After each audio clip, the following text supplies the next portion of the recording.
Gentlemen, welcome to Operation Mirror. You two are the only agents crazy enough to sign up for this detail. Your cover will be backpackers who are hiking and camping in the area. The only way to get you in will be under the cover of darkness. This sector is controlled by the Los Espartanos, the most powerful cartel in the area. You will aid in our final intelligence requirements to nail them. You have 5 objectives and 10 points of interest to confirm. Waterways, main and alternate supply routes, and we need to confirm the location of their main camp. Our objectives in general is to secure the Mexican Blackbird, solicit mules for transport, bribe some locals, and avoid contact with our LE. Alright, boss, the area belongs to you now. Anybody that looks like a tango. To the main supply routes. Stop him! Stop him! It's your hand! Stop! Don't move! We got grids, key areas of interest. They have 5 objectives: supply hubs, MSRs, SSR, so we know what they're looking for. That reign of terror is over!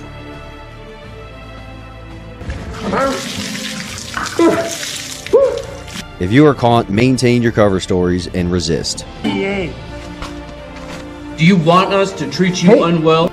You left him to get captured.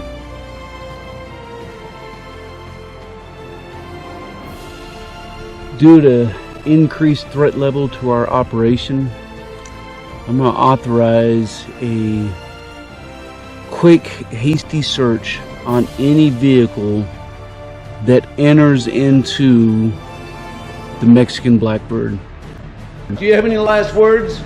You swing by later, we'll hook you up, okay? Safe. I see him.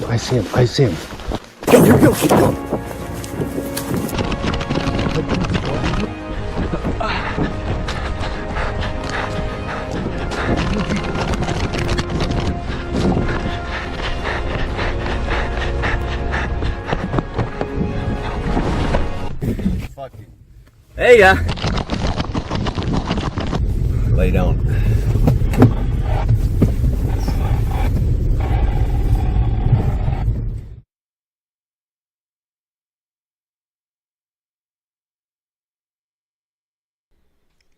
All right, welcome everybody. SERE Challenge Season 4 wrap up. Let's bring everybody in. So we've got Hunter, one of the contestants. And let's see, we got Ryan, the other contestant, and a guy who actually made it. And we got some Op 4 dudes. We got Coleman Outdoors. And then we got Finally revealed. Jared from 2 Alpha Solutions. Welcome. All right, so we didn't go into it, but let's hear a bit about, just real quick, some of y'all's background and what got you out to this event. Other than that you're gay. What? Oh, Jesus.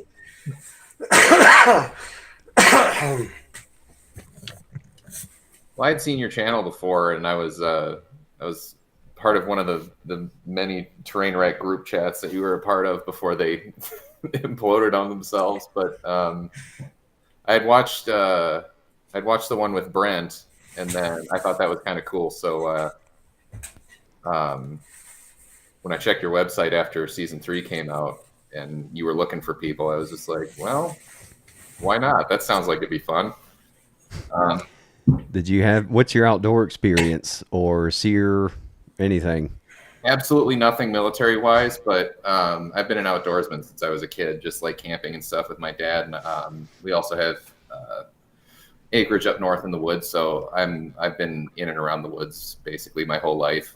But nothing in terms of evasion other than, small town bullshit running from the cops when I was a kid.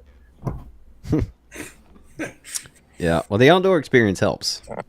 All right, so Ryan? My background, I don't have any military experience. I grew up in Boy Scouts, so that's kind of like how I started outdoor stuff.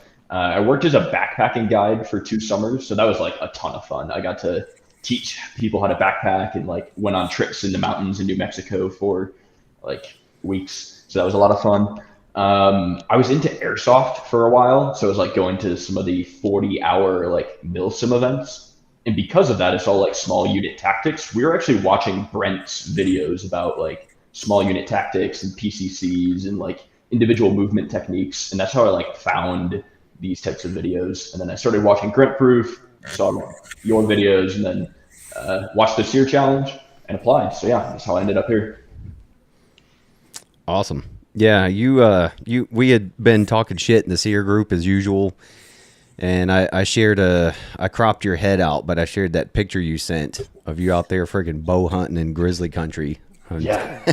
I put a caption like "You're coming for them" or something like that, and got them all stirred up. I just came back from a elk hunt in the mountains, so yeah. Cool. Any luck? Back 2 days, yeah. I came within like 200 yards of elk, but I couldn't get within the bow range. I need like 50-ish yards, so unlucky this year. Maybe next year. Yeah, that's hardcore, man. So let's go into like the infill. You know, we always kind of mix it up, and we picked you guys up, and we were going full cover. Like I kind of switched my profile and stuff, which stressed everybody out. So the pickup was kind of like an actual like picking up agents and shit. So, you know, what's going through y'all's mind when you get picked up at the airport? Long ass freaking ride through the dark mountains, and then it's like you're freaking actually going in that night. My main thing was nausea. Yeah, you threw up like I rolled a few times an hour into the event. A couple times. I only put one on camera. Yeah, that was rough. I was not really sure what to expect. I was kind of like, oh man, why did I sign up for this still? And then we got the briefing, and it like started to feel real. We were like starting to plan out maybe like what we needed, or like starting to think about the gear we were going to get when we were there. And when you started giving the briefing, that's when it like really hit me. Like, yeah, we're going in. It's going to start soon. I was excited. Yeah, knowing you're going to be hunted by professionals is that was kind of an exhilarating feeling. But I also knew I wasn't going to die, so that was. I'd go easy on the word professionals there a bit, there, Hunter. Fair. Well, we didn't realize Coleman Outdoors is like a professional psyops guy. We'll get to that. Like, that's right. He's so good he screws up his own team. CIA is going to be recruiting us here soon. If they haven't already. Professional. That's right. Yeah. So as far as the scenario, you guys, I think we're pretty clear on like your roles and stuff like that. What were you expecting as far as the momentum of the event? What, you know, because it kind of started off pretty slow. There was an infill. The bad guys started slowly freaking doing their reconnaissance. Is that kind of what you guys were expecting, or were you expecting to be chased from the get-go? I don't know what I was expecting at first, because we were tromping around in the woods until we were told specifically to bed down. Because I can't remember exactly what our plan was for that night, but yeah, it did kind of start off kind of slow. We were always a little like head on a swivel. I remember when Ryan and I found that cabin, where what we thought was a drone was just a big fuck off bug, and like we were that level of paranoid. It did start off slow. We didn't have any interaction with the OP4 for maybe the first like 18 hours or something. Like we didn't really truly know they were out there until like the next morning, mid-morning.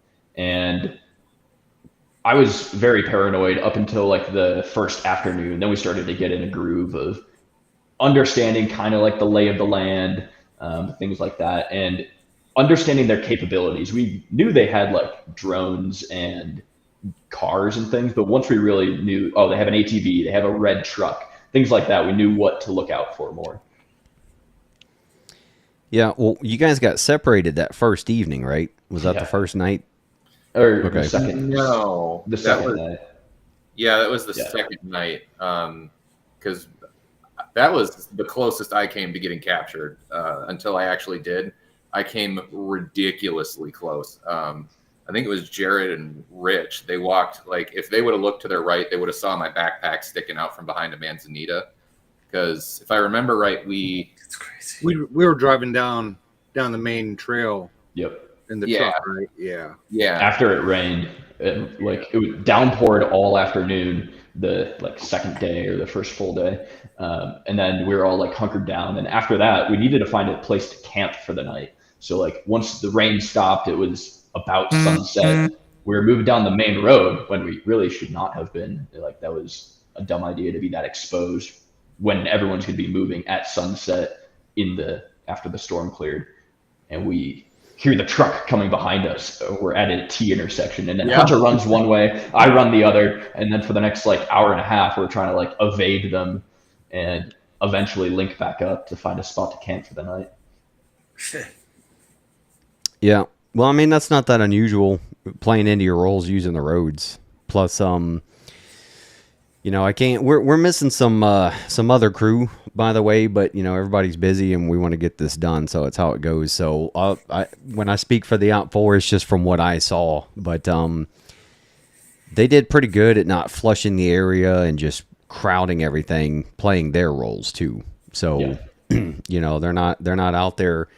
Realistically, if you're in that scenario, you're not just harassing people doing checkpoints and all this shit.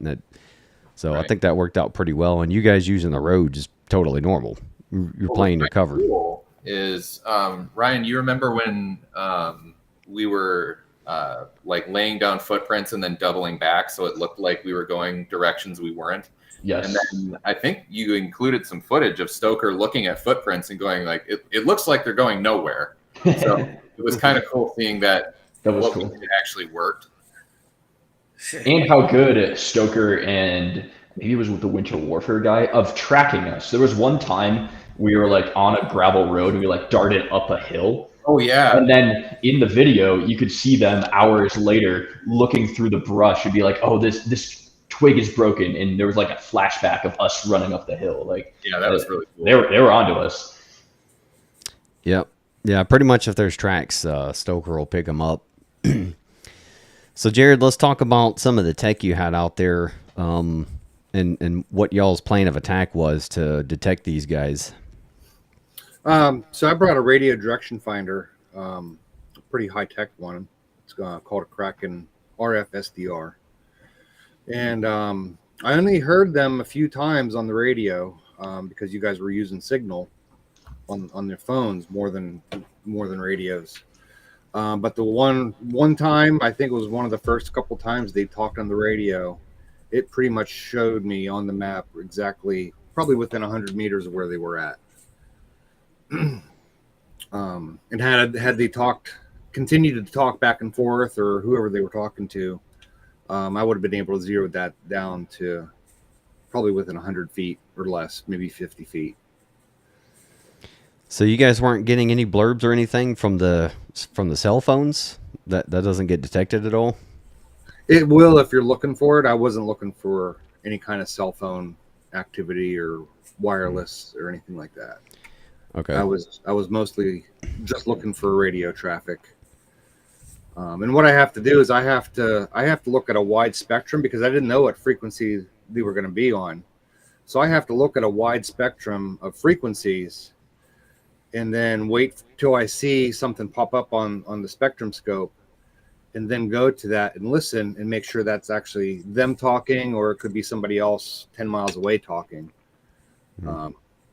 So I have to do my signal intelligence on that, as far as making sure who I'm going to start tracking is the right people.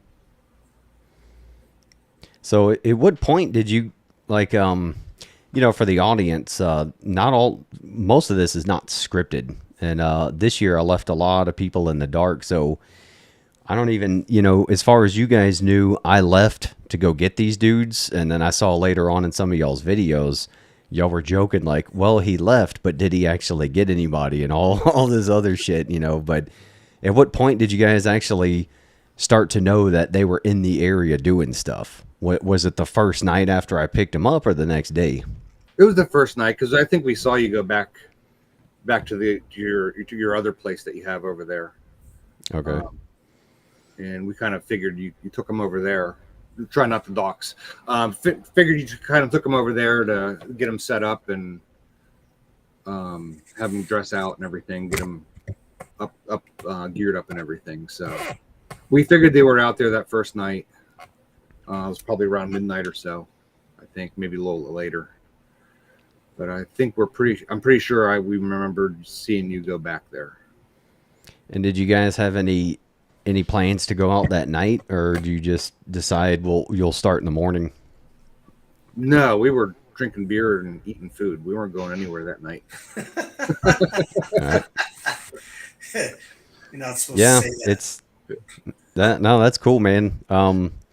This was like one of the years where I barely even talked to you guys, which I probably could have done a better job at communicating the things I should have, but leaving you guys in the dark, it was actually kind of fun because Coleman I didn't know the entire time. Yeah, I didn't know half the shit you guys were up to until later I'd hear about it. So yeah, the Out4 was pretty much unchained in this one. So that's kind of why we called that audible. Did you guys hear us coming up the mountain calling up drop-offs? Were you guys monitoring yet? I don't recall. Okay. You mean like when you first brought Hunter and Ryan to? Yeah, the we area? were climbing up the mountain on that main trail, and we had spots where we called false infills because I was assuming you guys were already listening. You know what? Now that I think about it, I think we did hear some of it, but we didn't really pay much attention to it at that point. Okay. I think Brett and Stoker were already drunk at that point, and Well, that's the best time to hunt, man. Come out with live rounds and just start blasting the area.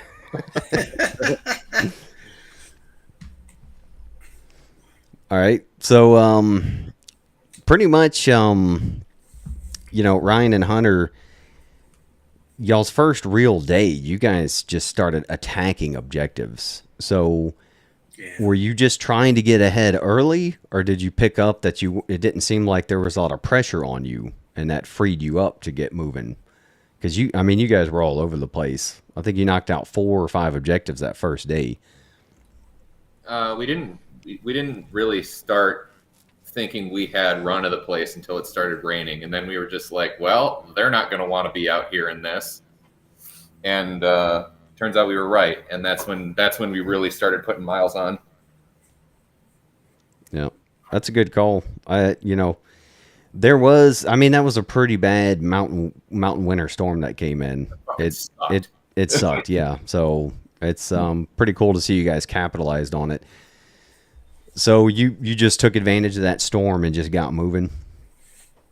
Yeah, we wanted to try to find as many of the points close to the infill because I really wanted to get away from where they dropped us off at. So we try to hit all the main supply routes, alternate supply routes, near the infill point, and then work our way down the mountain. And it's quiet out there after it rains too. Yeah. The one thing we did, the rain left tons and tons of footprints, so they knew where we were going to be, but hopefully we would be able to get enough intel and move out of the area the following morning. So hopefully it wasn't going to be a problem. Yeah. So how much did you bring with you when you went out, or did you just dump all your stuff and go out there and get stuck in the rain? We brought just enough to survive the rain, maybe a water bottle, some granola bars, and rain gear. A basic survival kit, probably had a lighter and my multi-tool and whatever else, but left all the backpacks and the main kit behind. Try to keep it out of the rain. Didn't work. No, we got soaked. It was almost a bad idea. If that storm kept going for another couple hours, we were going to be in a bad shape that night. Yep. Yeah. What did we get? Snow toward the end? That would have made it worse. That night. Hunter and I were huddled in a tent that was poorly set up, warming our hands over a little camp stove using all our fuel. Yeah, and you didn't have I remember you didn't have a ground sheet, so that we're sitting in standing in a puddle. Yeah, so with that, I kept the I kind of just sat back and just let people do their thing, and that was kind of fun. So we didn't really coach or direct you guys too much either. It was basically, I remember that first day, I would just see you guys post a sit rep, sometimes with a grid and a picture of where you were, confirming or denying objectives. How'd that work out for you guys, like not being guided at all? Because, I mean, all the land nav was up to you guys. I think it worked pretty well. We got pretty much complete freedom of movement, and Ryan was a master of land nav. Like, that was, I would have been lost real bad if it wasn't for his land nav skills. But it was kind of nice just having freedom of movement to just knock out whatever objectives we were closest to at the time. I felt a little lost in what to do at certain points. Like we had 10 grid points we had to get to, and I wasn't really sure what we were looking for. Some of them, it was obvious, right? Like, this is a main supply route, it's a road. And others were, this is a possible camping location. It was like, we show up there and it's like, well, are we supposed to collect intel here? Like, I didn't really know. We just send a picture of like an open grassy area. Like, maybe this is what we're looking for. I don't know. So I wasn't really sure. We were sending all this intel back. I wasn't positive of the number of points that like got counted or that we had actually captured. I think the only one I remember was when we snuck up real close to that white truck and actually got a photo of that. Yeah. I think that's the only one that I can remember that I was with that was like confirmed. Yeah, which was actually us. That was the HQ truck. But That was on your team. yeah, but that's the thing is, like I tell everybody, treat everybody like, I think one point one of you guys asked maybe on the first day if a red truck was friendly, and I just said nothing is friendly. Because I didn't want to give away how many vehicles who had what and all that. So, it was kind of just part of keeping you guys guessing, and I didn't want you to be walking up to one of our trucks, And then the objectives was pretty much just to make you guys move around the area, get you going out there doing stuff, and that would be helping the give the OPT4 tracks to look for and whatever come across and shit. But because instead of just sending somebody, hey, you've got to move to this point and that's it, it's like, all right, well, not a big deal. You just hunker down, move when you can, and no big deal. But if we got you moving around the area, you're actually having to go do stuff. And like with all the dirt roads, that's your MSRs and ASRs. And so, yeah, I think the first day when you captured one of the ASRs up on the top part of the mountain, I had just sent that was the second day. I had just sent a sit rep to Stoker. It was one of the few ones that I sent, and it was like the local Billy Bob reporting to him, a sympathizer. And I sent a picture I took a picture of you guys that first night, or the first night I met you guys out there.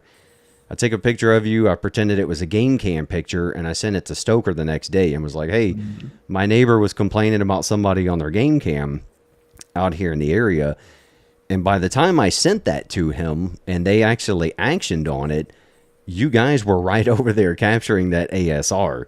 So I was sitting there looking on my phone. I hear the OPT4 behind me roll down the road, because they didn't tell me what they were doing at all. So I just hear them roll down the road, and I hear them stop down there probably within, like, no shit, within 100 meters of you guys. And so I was sitting there like, well, shit, I don't know if I can send any intel anymore, because I just put them right on top of them. And somehow you guys made it out of there. I don't know.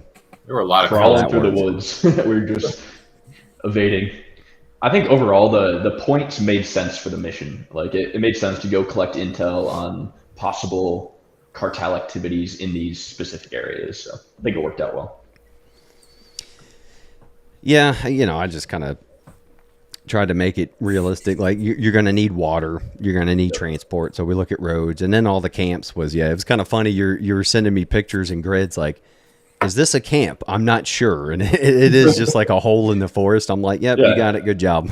Because pretty much I was just checking them off to make sure you actually hit that grid. Because, if we had gone back, and you didn't capture any of those, it'd be like, okay, well, you didn't actually accomplish your mission, you know? So I think one of the most useful pieces of gear you gave us, I had never used it before, but the Garmin Fortrex watch that had the grid points right on it, that was super helpful because I could like take a picture of that with the area behind it and just prove like, oh, we're at this grid, here's the location. That was useful. Yeah, those things are great for just confirming where you're at. Yeah. All right, so, you know, we talked about the weather a little bit, but Ryan, I'm pretty sure you're used to these mountains and stuff with your area, but, you know, Hunter, how'd you feel getting a taste of those mountains and all the manzanita and all that extra shit out there? The up and down was kind of tough, but I was actually training for a Muay Thai fight at the time, so I was in really good shape. So it's Ryan was moving like crazy, so it was fun trying to keep up with him. But in terms of the manzanita and stuff, where my land is, it was very similar to like the dogwoods that grow up there, where it's so thick that it's basically impassable. So that part and trying to navigate through that, and that part I was used to. All right. So, Coleman, you got anything to add, dude? I mean, you were just throwing hand grenades at me half the time. Yeah, fake ones, 8 balls or whatever, that 13 of stripes. I don't know. I can't think of anything to add at the moment, but yeah, the manzanita is a bitch. I know.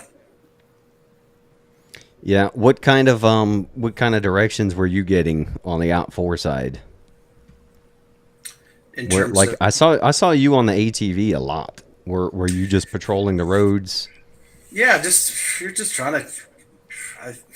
It felt like searching for a needle in a haystack. Maybe not so much for the other members of Op 4, since you guys are they were a little more accustomed to doing this sort of thing. But as a guy that just hikes around on trails and stuff, it's just stay on a track and move forward. And so that was kind of my thing, is keep an eye out, listen, move forward along the road, step off the trail a bit every once in a while. But it was frustrating because I felt like we were getting nowhere. Clearly, we found Hunter eventually, but that was no thanks to Brent, just sort of posting up and hiding out as the sun went down. Yeah, that's pretty cool how that unfolded. Like I said, the out 4, I kept them in the dark, so they kept me in the dark. And we were up there at that one major point, and Jeff was like, yeah, Stoker's out there, he's got a fire going. And I'm like, all right. So we look out there through my scope, and we're like, what is he doing? So we're in the dark too. And that was a pretty cool play. I don't know who came up with that, but their plan was to draw you guys in, to have you guys come in and investigate this cartel fire. So they had like a note written and stuff for you and all this stuff. And then Brent was in an overwatch position to catch you guys coming into that camp. And so the first part of the plan is kind of what set it all up, even though like the first part didn't draw you guys in. But I got you guys on camera hiding because you're hearing all this activity where Stoker's at the campfire. Guys are coming, like Eric comes down on the quad, dropping stuff off, talking, getting directions. He moves on, and you guys are already in that area pinned down. So basically it just worked out that Brent was in the perfect spot to catch you guys coming back up to your camp. So yeah, where it was even there. Yeah, so kind of walk us through. You guys were down there. All right, yeah. Well, you guys were down there hitting extra points down there on that other side of the AO, and then you're basically coming back up to your camp. So just go from there. Like, what's happening as you're trying to come up and you hear that activity? So we had left all of our gear hidden where we slept the night before, like on the backside of a hill, because we figured we just take everything for the day and we'll be way faster and quieter without having to carry a backpack. full of kit. So as the sun was setting, we have to climb back up the mountain along one of the main roads to go collect our gear and decide if we're going to spend the night there again or move again. And while we're walking up the road, we start hearing trucks and activity. So we like go down a little into the Manzanita, and then we're like kind of crawling around trying to make our way up the hill. And we get within, I don't know, maybe 40 yards. We start hearing like Stoker's voice, and he's talking, and then like a truck comes, people get out. We're just like trying to hunker down and stay quiet. I remember that, Hunter, we're like laying there, and there's some good video of us just like trying to listen and see what's happening around us, because there was a lot of activity going on. And we were trying to take the road, if I remember right, and then we saw one of the trucks had an overwatch position, and they were hundreds of yards away, and they had perfect view of us. So we were like, well, shit. So we took off the road, and that's when I remember on our way up to trying to make our way up that mountain because of the Manzanita was basically impassable. I remember Ryan using Google Maps and being like, oh, there's a path through. And we actually, we alternated. One person would hide and keep an ear open, and then the other person would move forward, and then the other person would follow him back up. So eventually we heard Stoker get in a car and leave. The wind was blowing a different direction, so we didn't even know they had a fire going. We just knew Stoker was at a point on the road. We wanted to take the road, and because Stoker was there, we start going around the other way. And it just so happened that Brent's Overwatch point was like right above where we were camping. Like, he had a perfect spot to look down the whole valley, but also we had to go right beneath him to go back to our kit, and we had no idea he was there. If I remember right, we overshot it a little bit. Yes. We walked by Brent by accident, because if we had actually just made it straight up to our kit, we would have missed him by a little bit, but we would have missed him. But we overshot him, walked right past him. And then we go back to our stuff, and then it goes down. Was it only Stoker that you guys saw up there? You didn't see any of the other OPT4 coming and going or hanging out up there? That was the only voice we could identify. We heard other people, and I just couldn't. I didn't know who they were. We know there were others. Yeah. All right. So that's pretty fun, man. So you get to your gear, and then you get ambushed. We heard him first. We heard him. We heard something coming, and we froze at everything that every noise that sounded slightly off, we'd freeze. And that's when we saw him coming up over the hill with his little fucking GoPro light looking like the Terminator. And, in a ghillie suit with a rifle. Oh, yeah.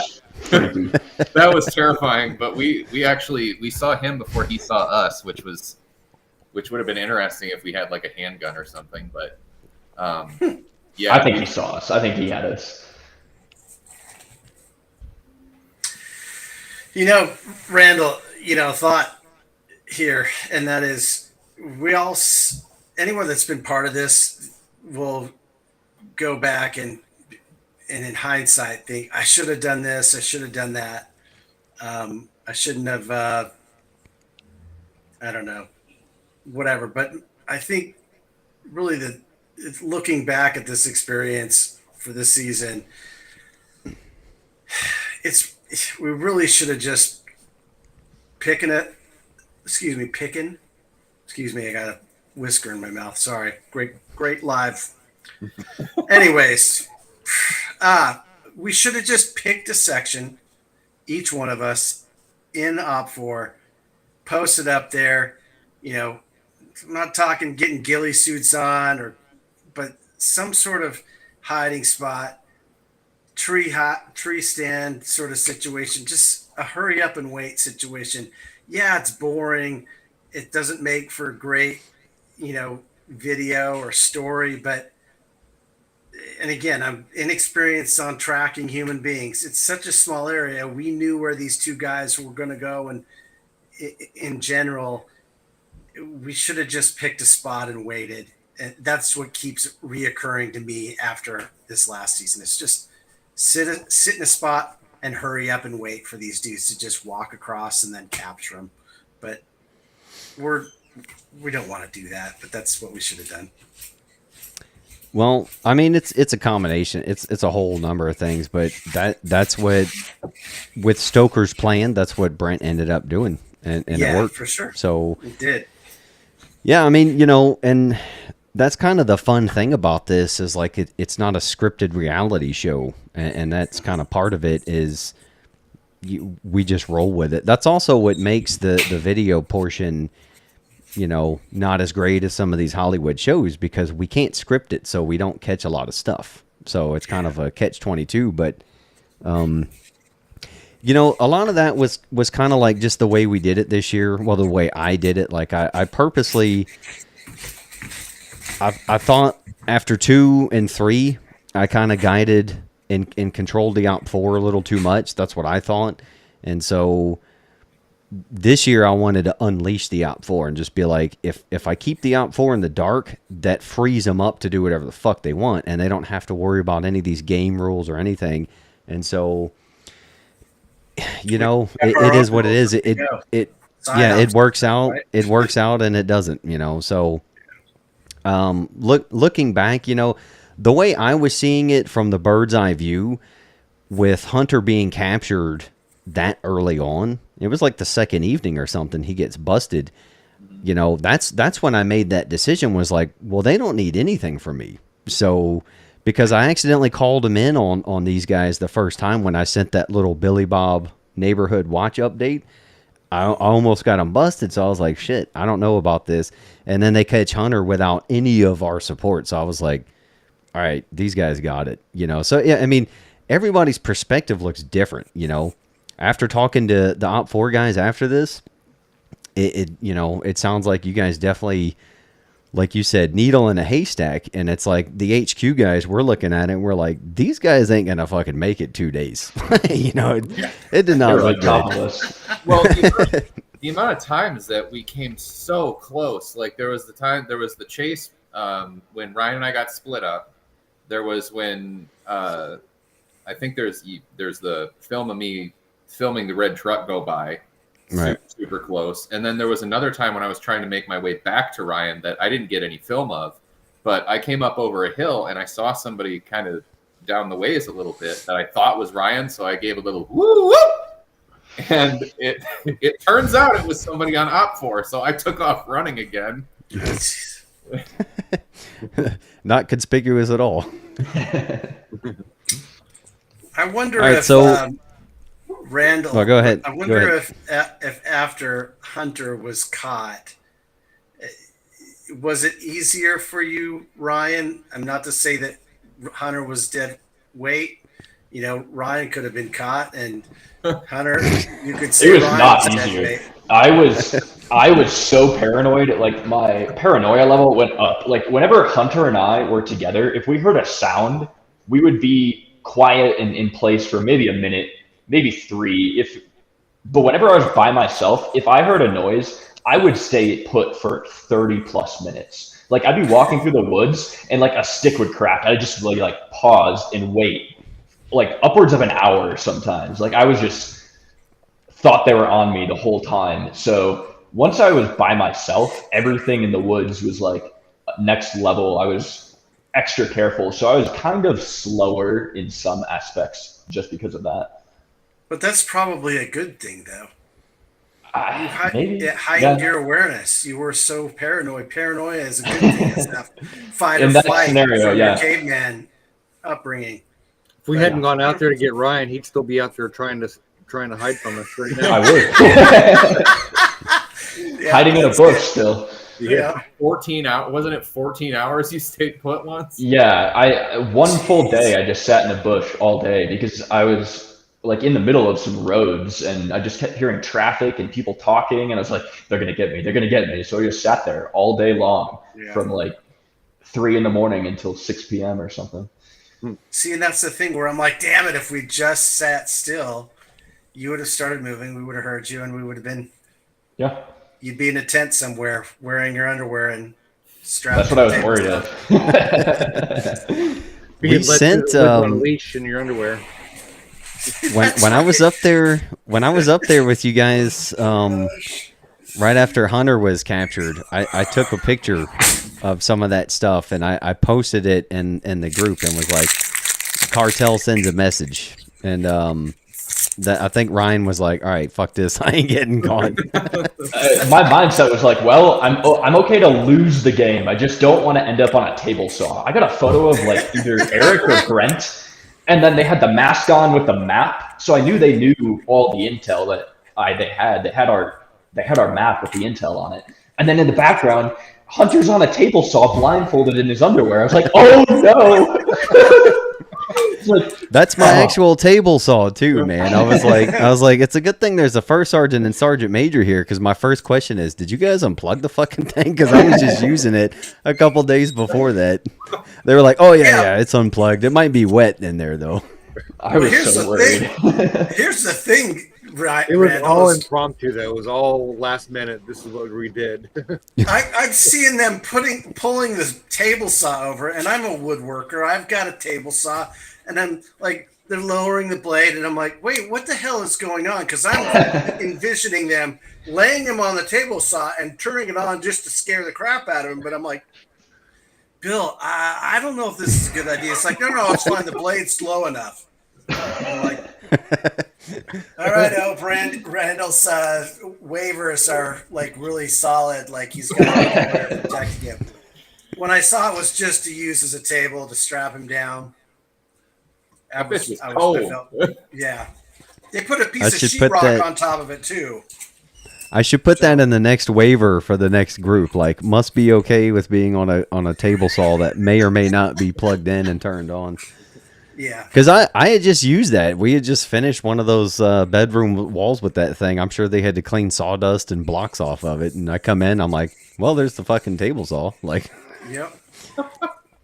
So let's go back to the capture. So, Hunter, that's like your first time actually meeting half of these guys. We didn't do the last 2 years. We didn't do a meet and greet beforehand. So you get dumped in the woods, knowing these guys that you know from the show are out there, and then you get to meet Brent and these guys with a gun pointed at you. So just that was kind of funny. Kind of unwrap that for us. Yeah, I remember talking afterwards. Brent saw my white ass face, and that's when he came running down the hill saying, "Don't move." And Ryan and I got up to run, and I actually tripped and fell, and that's when he popped off the 2 warning shots, and then you can hear me go, "Jesus Christ!" And then that's when I was just like, "All right, like they got me." But I remember when he put me on my back and everything, and I was just like, "You sound familiar. Have you threatened me before?" Because I already watched his YouTube channel before, so I was just like, "Oh, that's the guy." And so Hunter or Ryan's like, I looked at the gulch Ryan jumped down into. That must have just been murder, because we went out there toward the end looking for his tent and never found it. But it was the reason we chose that campsite was because we figured they cannot come up from below us. It was so thick and almost a cliff where it was like, oh yeah, this is a good spot. They can only come from one direction, and that's the direction I had to run. We were like, I was mid packing my backpack, so it was like open. We were like stuffing gear in it to like eventually move, and that's when we get ambushed. And at that point, it's every man for himself. Sorry, Hunter. I just started running down the hill, but I grabbed my backpack and I like just barrel through the thicket, and I start like tumbling down the hill. And as I'm like rolling down the hill, like just gear is falling out of my backpack. So I have to like grab part of my tent, grab the map, grab my headlamp, and I run for the next 40 minutes trying to just get as far away as possible. But that hill, it was bad. I was like pretty cut up afterwards. Yeah, so you ended up getting, by the time I went and saw Hunter in captivity, and then I came back and checked in with the HQ guys out there, we had lost you on the tracker. They couldn't reach you on the signal thing, so, kind of a safety thing. And then I started going out there at dark to find you, because we're thinking you escaped with nothing. Like, yeah, it's cold and wet. We got to make sure this guy's alive. And then by the time I started driving down there on the quad, like pitch black, and then by the time I picked you up on the tracker, I saw where you had gotten. And that's where you spent that next day for the most part. Dude, that's easily over a mile. If you consider the terrain you had to traverse and get up there, that's just insane, man. So like half of that was in the dark, right? Yeah, it was at sunset we got ambushed. So I was, as the sun was setting and getting dark, I was running. But if you imagine the main road was here, we got ambushed on this side and I was like running down. Eventually I figured, well, if they're going to look for me, they're going to look for me on this section of the map, right? So I try to go down as far as I can get. And then eventually I cross the road to the other side and figure, well, and maybe that would like, they'll limit their search radius if they like try to get me that night or something. But yeah, I just kept running and running. Unfortunately, I didn't get the footage of it because the GoPro fell off as I was going down. We had an extra GoPro in my backpack, so eventually I started recording again and just saying what happened. But yeah. So that kind of goes into another reason I didn't really bump the OPT4 too much, because everything settled down. They had Hunter on the table. Everything was, I think they waterboarded you a couple times already. So I just reminded them, hey, it's freaking 45 degrees ambient temp. That's some cold ass well water, and the hospital's an hour and a half away. So I was just like, just consider that. And then they called me gay, so we moved on. And so the OPT4 consolidates to the cabin, and they start kind of working through the intel they got, So I walk in there, or no, this was after I met up with Ryan. So anyway, I come in, it's much later. I walk in there, they've got both of y'all's maps. They've got 2 GoPros. They got most of your trackers. They've got all, like, half of your gear. And I'm looking at this stuff, and I'm like, these guys are toast, man. And if you guys had been a dumb grunt like me, your map would have had everything crayon, like, marked off and the next checkpoint. So, and then I see they're like, Stoker's already reviewing y'all's GoPro footage. So it looked bad, man. It looked like you guys were absolutely screwed. So Jared and Eric, you guys started sifting through all this intel. Did you guys have any kind of sit down in like methodical manner to do this? Or did you guys just start digging through shit? How did that play out? I think we just started digging through all the stuff. Stuff that looked pertinent. We took over to Brent and Bill, and we all went over it together. Yep, I concur. And who started? When did you guys actually start questioning Hunter? I think it was when you guys got him off the table and put him in the tent, right? Remember they had I that think it was piece of- after I dumped a bucket of water on him twice. Yeah, you guys. Oh, did they? Okay. He was still on the table. After you reined in your sadist behavior. That was so fucking cold. But what was that fun, was a last minute thing too. It was just kind of popped into my head. Hey, I'm gonna dump some water on this fucker. Yeah, I came up and Coleman's filling up one of the 5-gallon buckets, and it's like, I'm like, dude, it's fucking cold. This sucks. I was like, so I went, and then I yelled at Eric. I was like, wait, stop. And he's like, what's wrong? And I was like, you don't have a camera rolling. He's like, oh. I was an innocent accessory to the crime, because Jared's like, Eric, Here, go there fill is this nothing bucket. I'm like, innocent all right. about the mindset of Eric Coleman in the sadistic. Absolutely not. Out of All that. right. We got one of the guys in here. What's going on, Brett? We got What's this up, guy. fellas? Radio check. Can you hear me? Hey, Yeah. how you doing? Name Charlie. Awesome. Yeah, I just drove 8 hours back from Missouri from One Shepherd, and I just got here and I opened up my phone and I see this live stream going on. I was like, oh shit. Cool, man. Glad to have you. Awesome. So we just picked up with Hunter getting captured. So you can start where you want, man. We mentioned y'all's playing with the campfire and your Overwatch and shit, but what do you want to add?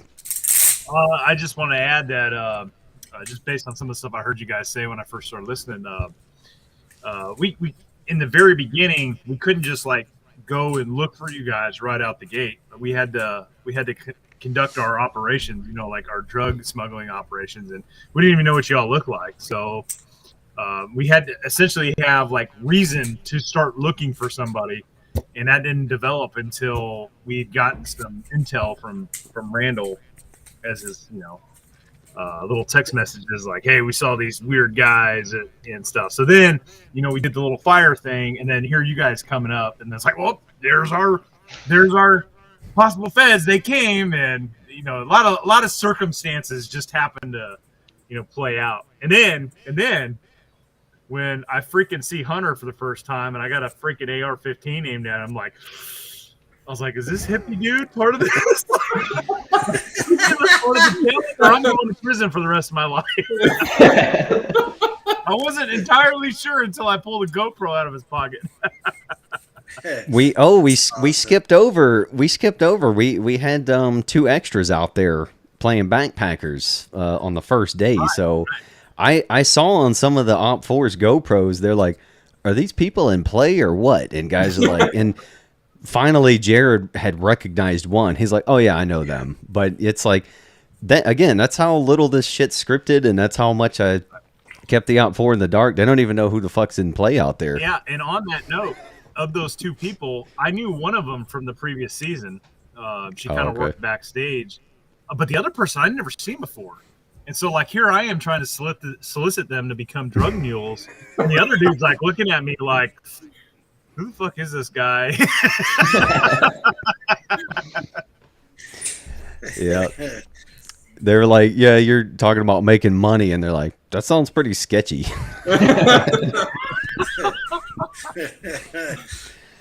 All right, so then we got so Ryan's freaking escaping halfway through the dark. Hunter's bent over a saw table. Brent, I got some of the footage of you reading off their objectives and all that shit. So did you have any kind of plans of what kind of intel you were going to extract from all that? Stoker, I kind of turned over everything we found in this pack and on his person and stuff. And Stoker was kind of sifting through all that stuff and watching video and trying to piece together where they had been and where they were going. And, we wanted to get him to confess that he was a Fed and all this other stuff. And so Stoker was kind of doing that aspect heavily while we were interrogating him. And then, Eric and Jared are just cruel human beings, the ice cold water and the freezing temps. Again, innocent accessory to the crime. Dude, don't let this guy with his little red tie and collar and shirt evil. They are evil. So every year I go to that thing, I'm just like, oh man, this should probably be the last time I do this. Dude, in the official school, the real 30-day school, they can't keep those guys wet for more than 15 minutes. And you guys far exceeded that multiple times. Oh yeah, dude. I send the stuff we do to some buddies that have been through the course, and I know guys that have instructed, and they're just like, we can't do this shit. I mean, they're doing it for 30 days, so that's a different kind of experience. But as far as the water and some of the shit you guys do, they're like, well, nope, no way, man. When I was on the table, I was just thinking well, I guess I'll tell him something if I stop shivering. That's when it gets dangerous. we don't have to follow the Geneva Convention. Fuck that. No. BLM land is not the same. You can just see the steam coming off him when that water hits. Yeah. It was freezing. I mean, we were all wearing jackets. What'd you think, Hunter, when I first dumped that water on you? You're like, what the fuck? Yeah, I didn't see it coming, obviously, and it just it completely takes your breath away. That ugh, that's totally involuntary. That was holy shit. What kind of I mean, you don't have any training in this, but what's going through your mind, how you're going to resist all this and what you're going to give up or not? What's funny is Ryan and I talked a lot about this, where it's easy to lie when you don't really have to lie. So I had an entire story come up within my head. My name was Sterling G. Riddler. My middle name's Sterling. That's easy. Riddler is just because one of the nurses that I work with said I looked like the Riddler. So she just came up with a nickname and started trying to call me that. It didn't stick, but I was able to remember that. and like my middle initial's just G because my uncle's middle initial is just G, but he used to tell people it was Goldwater because he got made fun of. Like I said I was from Portage, Wisconsin because I worked there and I knew the town really well and I could just rattle shit off from memory. But man, when you're that cold, it's hard to think. Right. So what about you kept saying you didn't even know where you guys were. Was that true because Ryan was doing most of the navigation, or were you able to just keep that lie up? That was basically for the most part true, because Ryan was doing the majority of the land nav. So it's like we didn't really take notes on where we had been, and there was no set plan. And we had a discussion about it where we did that on purpose because we were just going to places that were the most convenient for us at the time. So it's like they're asking about a plan. It's like there is none. Yeah. So Ryan, what are you thinking about when you're out there alone, missing half your gear? It's cold, wet. What are you thinking about Hunter's dealing with? Are you thinking he's giving you up, or are you worried about ahead it of all? time? Hunter and I, we tried not to learn too much about each other's lives ahead of time. I was just sharing the minimal stuff about my background. That way, he didn't have a ton of info to give up. The main thing I was hoping he did not tell them was what points we had left. That was the key detail. Because if they knew I needed to be at this point and this point within the next 48 hours or whatever, they'd just sit on there and I'd be toast. And thankfully, Hunter, you didn't give that away. So that was the key detail I was worried about. And because of that, I wanted to finish that night. I really wanted to just run, I don't know what it would have been, 12 miles or whatever, just to hit all the points, try to find an extraction and just leave that night. But I kind of had to just hunker down. It was cold and I was paranoid. All that plus, thank goodness I've gotten rid of all that dead weight. No. There was one point where you're after a point, we're okay, we need to go to the next one. And Hunter's yeah, we need to go this way. It's well, not really. We came from that way. We need to go over here instead. Yeah, that's the one thing. Go ahead. Say, Hunter, was there a part of you that wished you had Ryan with you to help you through the pain and suffering? You could both go through it together. I'm not saying that you wanted him to lose, but you thought, I was with this guy for the last 48 hours. It'd kind of be nice to have him with me again. Not at all. Any of that? Okay. Not at all. My friend. You don't give up the other person. That's the rule. It's you take your medicine and you don't give up the other person. That's okay. Cool. Yeah. So I met. Oh, go ahead, Brent. I was just gonna say I think we kind of pieced together that Hunter didn't know shit. He got to the point where he was dead weight. We were wasting a body trying to watch him 24/7. Killing him was the best thing we could have ever done. I wish we would have done it sooner. Yeah. Oh man, that's rough. They left him with the dead weight of Op4. Got stuck babysitting a dude in underwear in the middle of public land. Oh, I was watching when I was putting it all together, and I see Brent searching him, and he's got him on the ground, and Hunter's just running his mouth, and Bill's finally I don't know, we're gonna kill you or whatever, or I'm just yeah, and then I was yep, they're gonna fucking kill this dude. But it's kind of funny. Hunter's talking shit, and then Stoker's well, you're the one in the back of a fucking truck, so I wouldn't be talking right now. I remember that. Well, I just figure if I won't stop talking, eventually they're going to want me to stop talking because I'm talking too much. And then you get strapped onto a saw table. Yeah. Yeah. So I did I went and checked on Ryan that night because we were worried about him. We lost him on all devices. I thought he was naked out there. And you had a plan. We didn't. I don't think I put it in there because it just didn't pan out. But you had a plan to capture the last 3 or 4 objectives that night, and it was after midnight. So me and Jeff are dude, that's fucking insane. I don't know if you can do that. And so just tell people about that. That's kind of a little insider thing.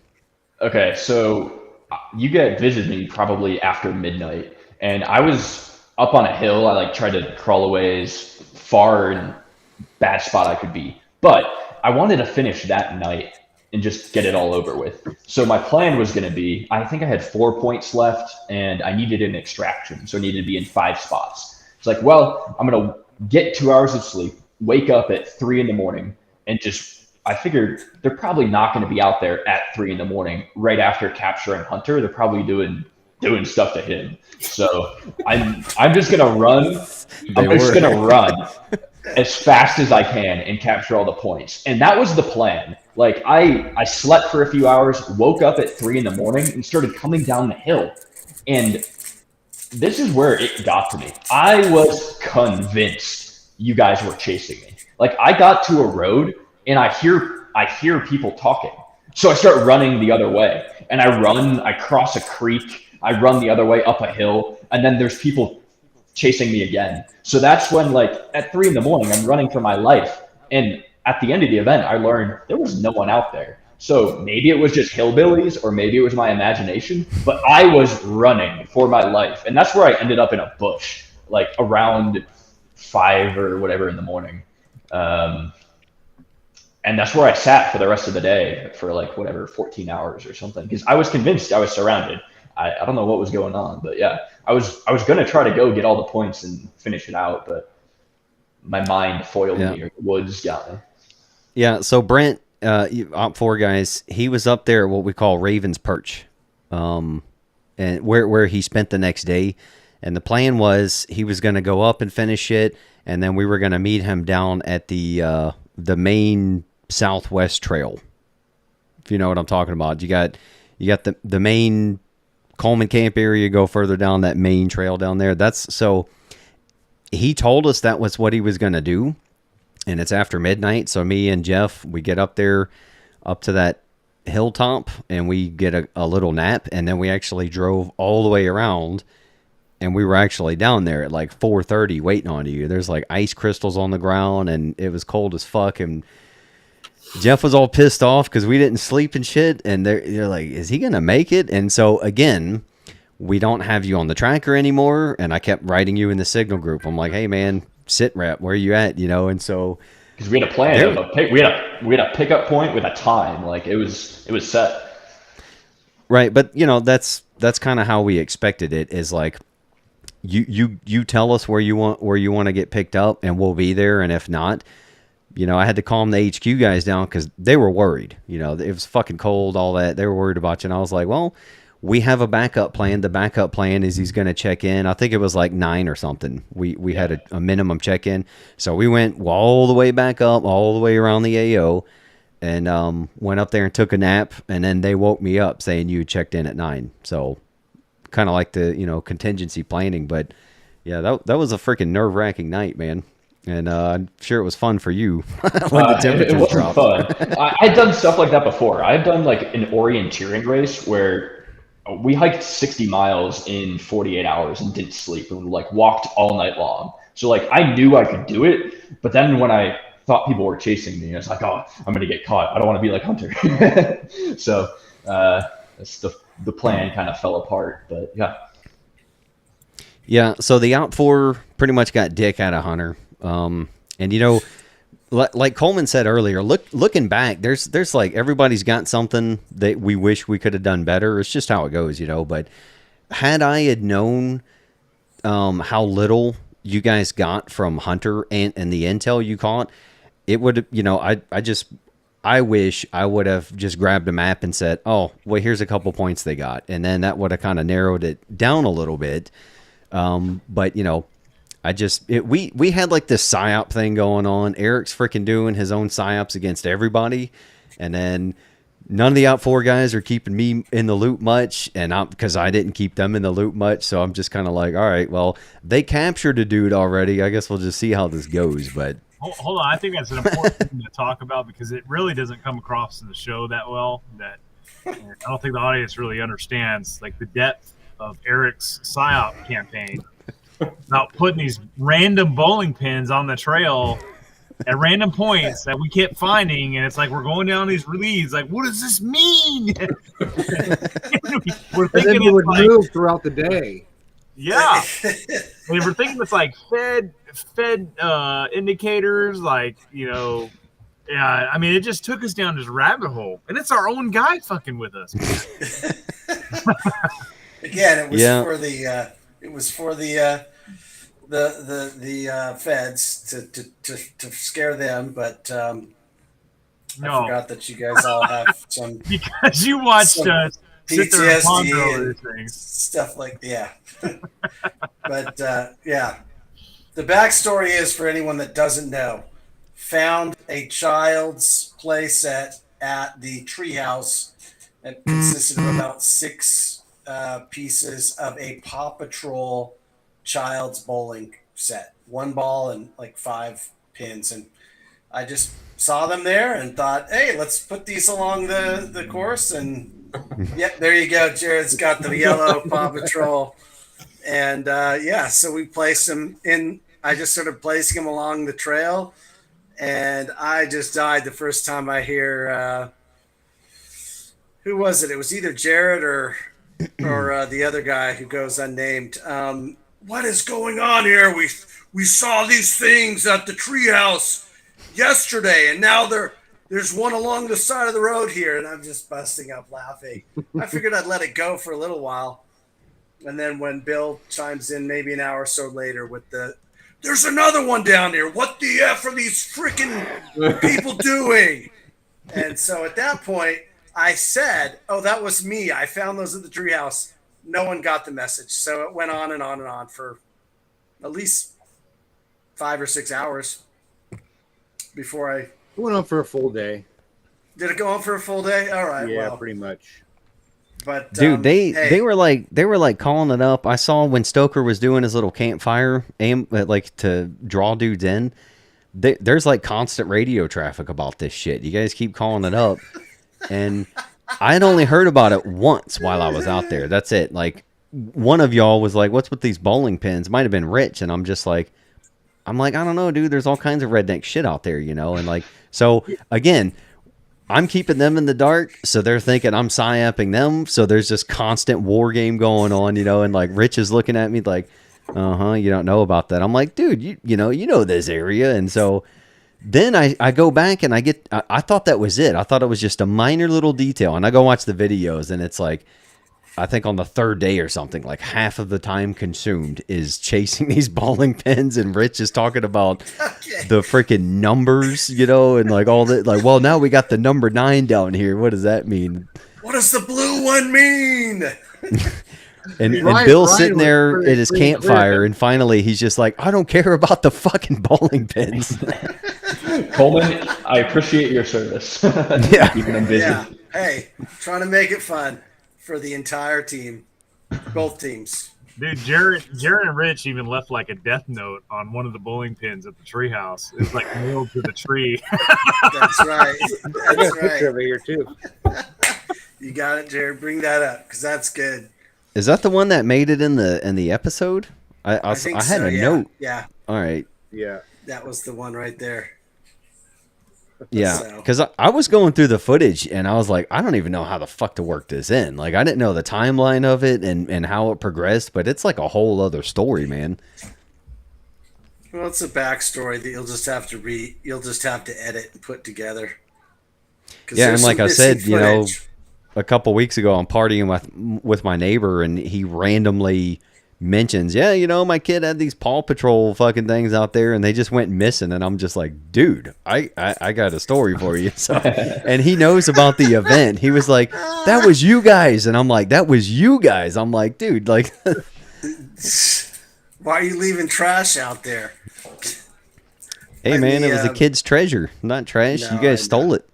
Yeah, well, it's hard to know what's trash or treasure out there when you've got, you know, old bumpers and, you know, old milk jugs and a freezer somewhere just randomly stashed out there, garbage everywhere. So yeah, so gotta fight those stereotypes about people that live in the backwoods.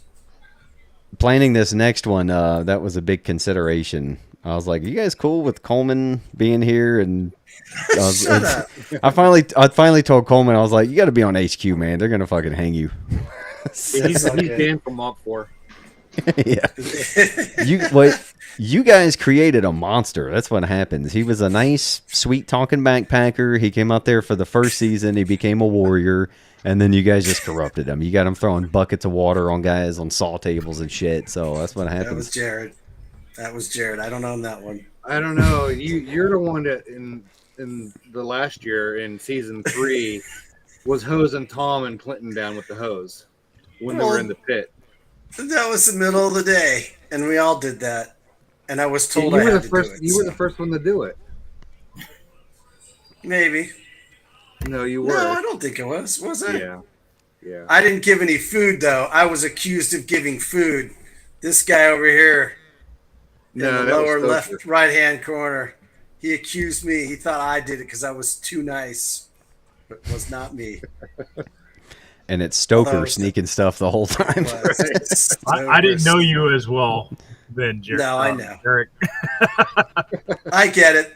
I have that's part of the persona. I look like the nice, good Mormon guy, and now I know you're a cold-hearted killer. So I got immigrants living in a pit out in the backyard, and they come out when I need you got your own lawn pit. mowed. when the lawns need mowing and the hedges need trimming, they come out. That's where he keeps his 12 wives too. That's right. That's right. Each one is, Each one has their purpose, right? They each have a purpose. One churns the butter. The other one milks the cows. Is that what we call it now? Is that? I guess. All right, let's get back on track. So, yeah. when did you guys decide to execute Hunter? Was that the morning of? It was I think it was late afternoon because we were having to haul him. Eric was watching him back at the headquarters building or whatever you want to call it. And then we were down in the AO, and then it's Eric's like, well, I want to get out there. And then, they had to bring him out there, and they're dragging him along like a dog on a leash in his underwear. And it's like, why are we hauling this dude all? Like, he's not giving us any actionable intel. We got all the actionable intel from him on the first night. Like, let's just kill him so we don't have to watch him anymore. So, sullying makes sense. The sacredness of Coleman Camp with him down there tied to a tree in his underwear. Could you imagine if the sheriff had rolled by at that particular moment? Yes, absolutely. It was on my mind almost the entire time. Yeah, Coleman. See, again, I didn't know what these guys were up to. So Coleman was talking to me. He's like, "Oh yeah, Stoker's got him tied up in his underwear, just walking around and shit." And I was like, "Where?" And you said down on the main trail. So I'm thinking like, the main one that the deputies do use a lot. And I'm just like, fuck, this is not gonna work out, man. It luckily it was just down there at the creek, the Coleman camp area. So that's fine. The only people that'll see him there, like, they would probably just be like, oh, typical friggin' Sunday or whatever, They'd probably be like, oh, when's my turn with him? How many hillbilly rapists do you live nearby, Randall? Dude, it's rural mountains, man. You got people that just want to get away and do shit like I do, and then you got a lot of very strange people that are out there, It's between that and, constantly seeing dudes with hoods over their face, handcuffed in the back of pickups with guys with ski masks. That's right. It's just another day in Randall's backyard. Yeah, I hear the neighborhood talk like weeks and months later, like, oh, the feds are really stepping up operations, man, and they got AKs and shit. They got these fucking badass trucks, and I'm just like, that sounds fun. What were they wearing? Oh, it looks like Vietnam jungle shit they're wearing. That's not Fed stuff. And I'm like, yeah, I know exactly who that is. It's a mishmash. One guy's wearing camos with a backpacker jacket, an Arc'teryx rain jacket. Yeah. So, Ryan, let's talk about the extraction. That took a lot of coordination because there was a whole nother day that went by. You know, they got Hunter out there in his underwear and shit trying to draw you in. Did you hear any of that commotion down there when they were doing that? Because you were up at what we call Raven's Perch, where we were shooting towards the end. Yeah. So did you hear them down there at that creek area? Yes, that was the day I was in the bush. When I was hiding in a bush, I was right next to them, and all that commotion I heard is what kept me from moving. I thought they were like searching for me, and that's why I stayed there. But then the following day, I had pretty much freedom of movement. The day of the extraction, they were not near me until right at the end. And I was like the last point I had to get was the main camp, where they did all of their operations out of. So I had to like go crawl and try to get a photo with my phone camera isn't that good. So I had to get within like way too close for my comfort within the main camp, take a photo of it, and then meet you at the extraction point. And I was careful until I got the final one. Like once I got the final photo, I was kind of just tromping through the woods, trying to run and get to the extraction. Yeah. And on my side, I didn't really know what anybody was up to, but I knew you were trying to get up there to the cabin to get that last main camp. So I only have on video just a couple snippets of you hearing quad traffic, but I'm assuming you were hearing a lot more traffic over there, right? Right at the end, like right before the capture, the extraction, right before the extraction, I was hearing quads and stuff. But when I was trying to go to the cabin to get a photo, I didn't hear much. No. Okay, they must have been in the field more.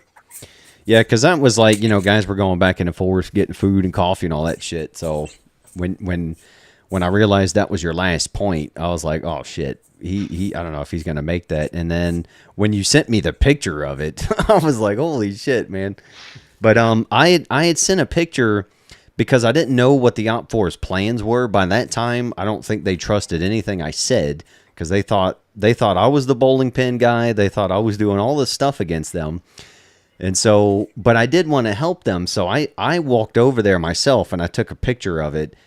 I had no idea you would come from that direction. I just walked over there and took a picture, and I sent it to one of these guys and was like, I would have some dudes guarding my camp. And I did that knowing you had to get that objective. And then, I don't know, Coleman, was it you?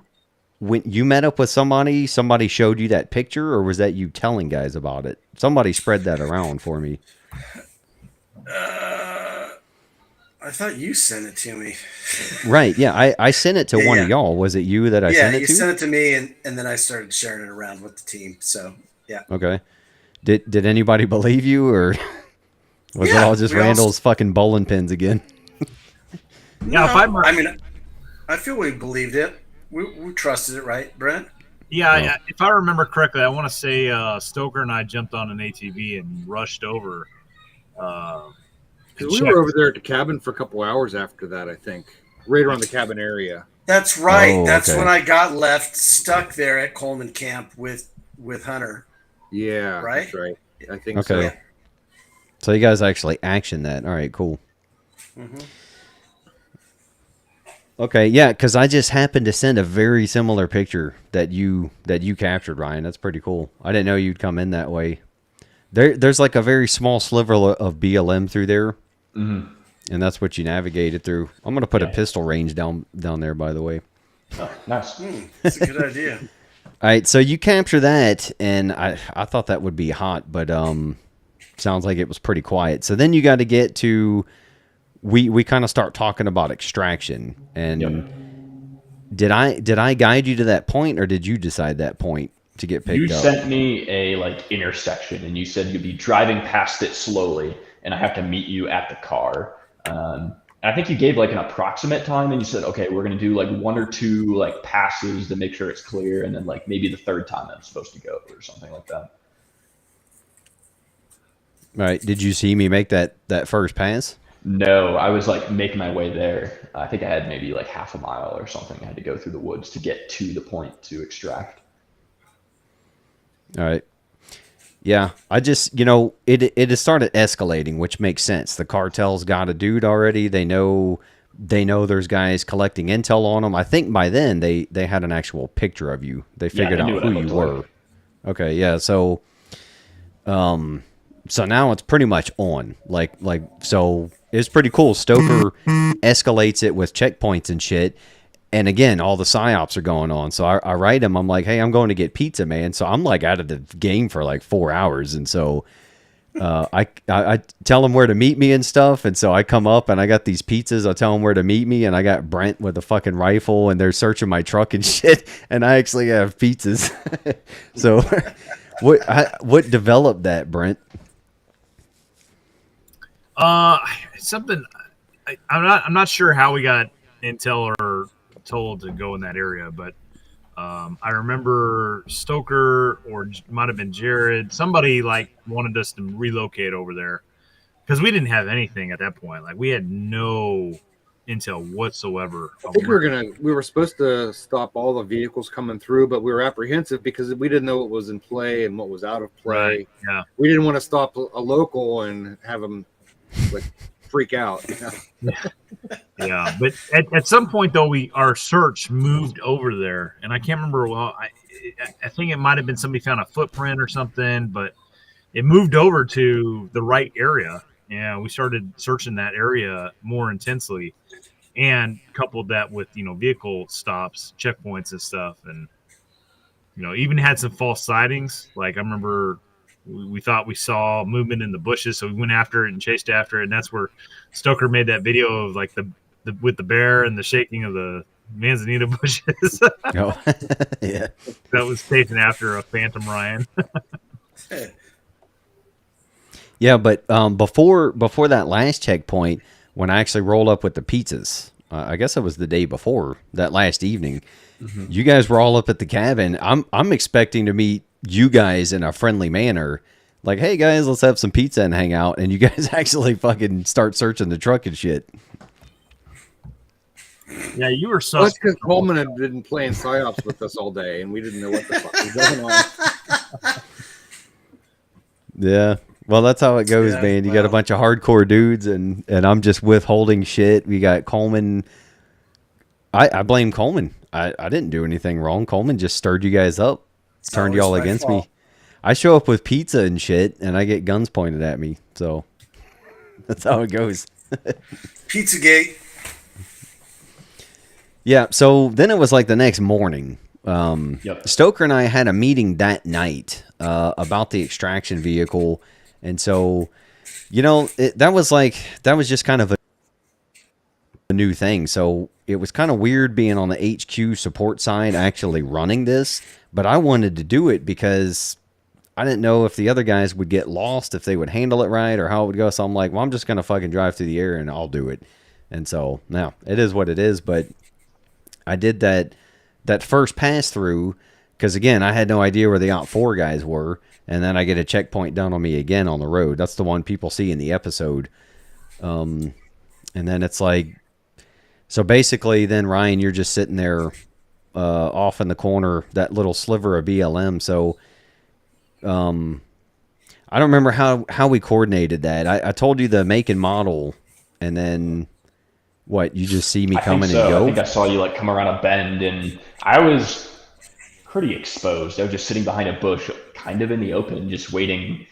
I knew a car was going to come get me, and that was the time I finished all the objectives. So I was just hoping no one was going to get me. And when I see the car, I was like, yes, I made it, and just start sprinting. And yeah, go get in the truck and win. Yeah, I had no idea. Uh-oh. We got hacked. GoPro, man. I had no idea Raven was actually in that position. So it was only once I saw the episode, or he was telling me, it was like, I saw you running. I was going to go get you. And it was crazy how close he came to me, sprinting with a rifle. I had no idea. Yeah. Yeah. Yeah, that was pretty cool, man. So what, that was like 3 days, 3 full days, 4 nights you're out there, and you covered that whole area a couple times total. And then how did it feel sprinting to that dirt trail? My heart was racing, but I was happy. I was excited. I was ready to be done getting chased through the woods. That was the biggest thing. I was just like, I want to shower and I want to not be chased anymore. Yeah. I was worried the And truck so, was going to leave me though. Like it was going pretty fast. I had to like run it down, yelling, I'm coming. Yeah, I stopped because Andy was with me. He was like, "Yep, there he is." Dude, Yeah. I would have left your ass. I was just coasting through, and I was looking for you. If I didn't see you, I was going to go. And Andy's like, "There he is, there he is." It was exhilarating. Good finish. It's cool. Yeah, well, I mean, traversing that terrain, everything you got to deal with out there, and then when you're alone, Brent and everybody else before you, I guess it was Clinton and Tom was the first one we started where guys were kind of together. So everybody else before you had to deal with all that shit pretty much by themselves, So you got there's a lot of things going on there. You're out there facing the shit by yourself. You're isolated. You got some dark thoughts and all that, and then so you're going through that after being out there a couple days, and your buddy's been caught. And I think there was like one message we sent to you before I posted in the group that he was executed, and you were like, "Yeah, rest in peace, brother." But before that, I posted a propaganda message that I think Brent sent me, and that's when you were just like, "I'm not." That was my mindset. Man. Like, I do not want to be tortured on the Brent's internet. got the map, and seeing the photo with Brent and the map and Hunter tied down, I was like, "Oh, I'm willing to do anything not to end up like that." And we got the skull mask, man. Yeah, a psyop worked. Yeah. And so then we get to, I don't know, you guys can add something. I'm just kind of going along here. I just want to point out that freaking Rich didn't see him get in the vehicle and drive off. So he said he went through this like wall of manzanita bushes. So what do you think I did, man? I was bulling a china shop, man. I went running right in there. Yeah. It was awful. And I even dropped my camera in that crap, and I had to go back through it to go fucking get it. So, yeah.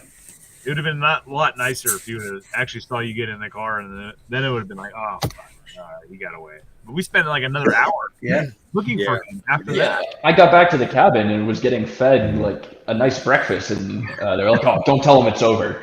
I forgot about that part. I get a nice laugh too.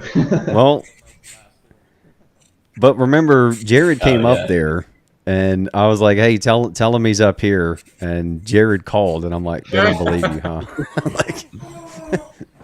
That's when we got the alternate ending. Yeah. Oh, yeah, that was funny. I'm glad you included that. We were pissed because they're like, we're freaking looking for this dude, and he's not even out here, and like we're, going through bad bush trying to catch him, going in the last known direction, and all of a sudden, like an hour after the fact, they're like, "Oh, he's out at the cabin." I'm like, are you fucking kidding me? Yeah, they gave me Stoker's hat to wear. I hope Stoker and I are better terms. He gave me the cold shoulder for like a day after. Stoker was cranky. He was not stoked. Well, I asked for this one coming up when Ryan said he was coming. I asked Stoker first. I'm like, "Hey man, can I put Ryan on the Out4 team with you? You're gonna kill him." He's like, "No." I was like, "What about Coleman?" He's like, "Nope, absolutely not." Whatever. That's all right. I'll make it worth HQ's while to have me there. You can be put in the pit too, Eric. Oh yeah, What's that? We're gonna help guard the prisoners, so Eric, you'll have some fun up there. In the pit too, Eric. Believe me. All right. Well, I can pee in your chili. I have like 5 minutes, and then I have a soccer game to get to. All right, yeah, cool. So the alternate ending that came from Ryan, I was talking about because I wanted to coordinate with. I at least talked to Stoker first, so I'm like, all right, how can we end this? Like in any kind of halfway decent way. So we agreed on the extraction vehicle. I was like, all right, it's going to be this vehicle, so you know which one to look for. And then I was talking to Ryan about, how the fuck do I just pick you up or what? And so Ryan's first idea was like, I'll just fucking storm into the camp and run past gunfire and take it over. And so we ended up going with the smarter idea. The Fed guy captures his shit and gets picked up and gets out instead of running into a cartel camp. So that's where the alternate ending came from. It was like Ryan hanging out in their camp, you know. Yeah, so anyway, that wasn't set up. So like, yeah, before you go, Ryan, how did it feel winning and then having Brent you tackle me, capturing you again? Legs went up. Okay, I knew I had finished the game, but I was not convinced once they dragged me outside and Brent had my hands behind my back. I was not convinced I was not in for another day of torture. Like I was very worried.